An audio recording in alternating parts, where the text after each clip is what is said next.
Audio Jungle.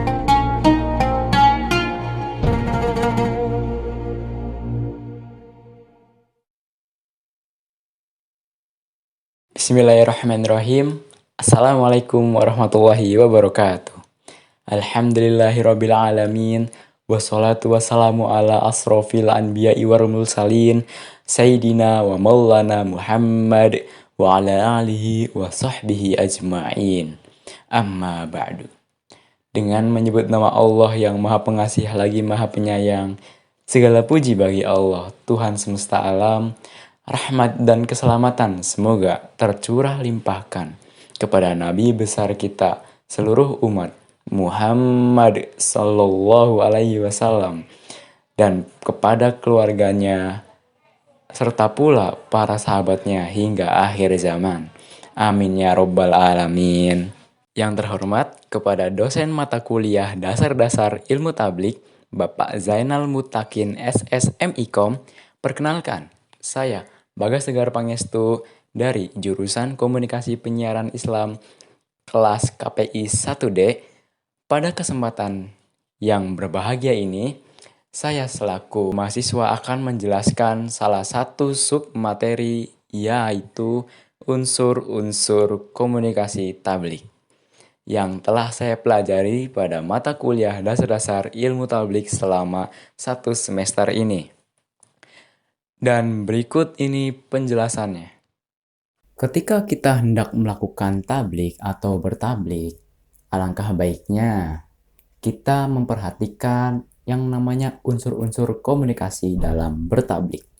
Karena itu merupakan komponen yang sangat penting untuk mensukseskan jalannya penyampaian pesan-pesan Islam ataupun jalannya tablik. Dan di dalam unsur-unsur komunikasi tablik terdapat 6 bagian, dan setiap bagiannya merupakan pondasi yang saling menguatkan antara satu dengan pondasi lainnya.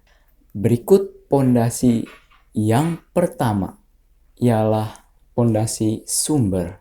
Sumber merupakan pondasi yang sangat penting, di mana sumber ini mengambil pesan dari kitab seluruh pedoman hidup umat muslim, yaitu Al-Quran dan hadis-hadis Rasulullah Sallallahu Alaihi Wasallam. Dan pondasi yang kedua adalah mubalik ataupun komunikator.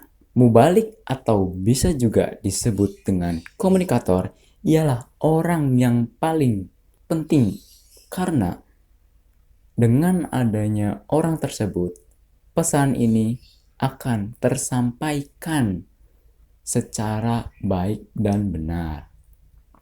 Dan mubalik ini terbagi menjadi 2 kategori.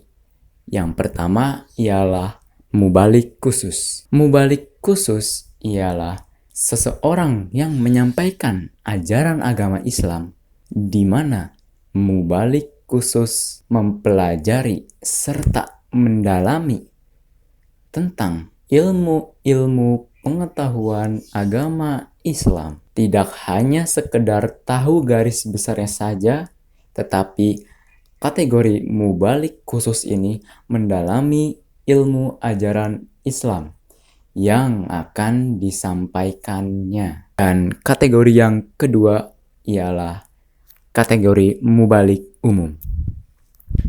Kategori mubalik umum ini ialah seseorang yang menyampaikan pesan ajaran agama Islam secara umum dan secara garis besarnya saja, tidak sampai mendalami seperti mubalik khusus. Ia hanya mempelajari dan mengetahui garis besarnya ajaran-ajaran Islamnya saja. Dan pondasi yang ketiga ialah pesan moral atau nasihat atau wasilah. Pesan moral ini sangat penting banget dalam bertablik, karena dengan adanya pesan moral kita dapat mengambil nasihat-nasihat penting yang ada pada pesan-pesan bersumber dari Al-Quran dan hadis ataupun sunnah-sunnah Rasulullah Shallallahu Alaihi Wasallam guna diterapkannya pada kehidupan sehari-hari. Dan pondasi yang keempat ialah adanya komunikan atau mabluk. Adanya mabluk ini menjadi objek untuk penyampaian tabligh. Berikutnya, pondasi yang kelima ialah pendekatan. Pendekatan ini bertujuan untuk tersampaikannya dengan jelas pesan-pesan Islam yang disampaikan oleh seorang mubalik kepada seorang mabluk untuk memahami sesuatu pesan dengan melalui dua cara. Dan cara yang pertama ialah menyesuaikan situasi dengan keadaan usia para seorang mabluknya. Contoh, semisal kita bertablik dan para mabluknya atau para pendengarnya itu adalah seorang anak muda atau generasi milenial ataupun Gen Z. Dan di situ kita sebagai mubalik ini harus menyesuaikan tentang keadaan-keadaan ataupun bahasa-bahasa yang sekiranya cocok didengar dan dapat diterima pesan-pesannya oleh mereka. Dan contoh yang kedua ialah menggunakan metode hikmah. Dengan cara menggunakan metode hikmah ini ialah secara sebaik-baiknya cara untuk bisa menggunakan tutur kata yang lembut ataupun melakukan tanya jawab yang sesuai dengan gaya bahasa mabluknya agar pesan tersebut dapat diterima dengan baik oleh hati para mabluk dan dapat diterapkan di kehidupan nyata. Dan pondasi terakhir ialah pondasi keenam, yaitu merupakan sebuah tujuan. Tujuan di sini ialah perubahan tingkah laku yang diharapkan dilakukan oleh seseorang mabluk setelah mendengarkan pesan-pesan Islam yang bersumber dari Al-Quran dan hadis yang disampaikan oleh mubalik melalui pendekatan-pendekatan yang sesuai supaya dapat diaplikasikan secara langsung di kehidupan sehari-hari. Demikian penjelasan submateri unsur-unsur komunikasi tabligh yang dapat saya sampaikan. Semoga dapat bermanfaat untuk para teman-teman yang menonton. Dan juga jika ada yang baik itu datangnya dari Allah Subhanahu wa Ta'ala dan yang buruk itu datang dari diri saya pribadi. Mohon maaf atas kehilafan tutur kata dan perbuatan saya selama membuat video ataupun selama 1 semester ini.